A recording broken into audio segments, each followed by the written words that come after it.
November చివర్లో IPL mega వేలం జరగబోతుంది. ఈసారి వేలంలోకి పలువురు స్టార్ ప్లేయర్స్ రానుండడంతో ఎంత భారీ ధర పలుకుతారన్న దానిపై చర్చ మొదలైంది. లక్నో సూపర్ జైంట్స్ సారథి కేఎల్ రాహుల్ను ఆ ఫ్రాంచైజీ రీటైన్ చేసుకునే అవకాశం లేదని ఇప్పటికే వార్తలు వచ్చాయి.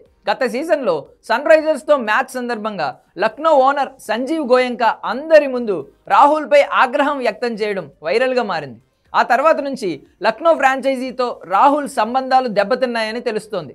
లక్నో జట్టులో కొనసాగేందుకు కేఎల్ రాహుల్ కూడా సిద్ధంగా లేడని తేలిపోవడంతో వేలంలో అతన్ని దక్కించుకునేందుకు పలు ఫ్రాంచైజీలు ఆసక్తి కనబరుస్తున్నాయి. ముఖ్యంగా royal Challengers Bengaluru, Mumbai Indians మధ్య గట్టి పోటీ ఉంటుందని భావిస్తున్నారు.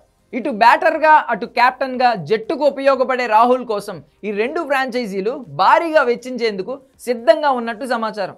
20 కోట్లైనా బిడ్ వేసేందుకు వెనకాడే ప్రసక్తే లేదని తెలుస్తోంది.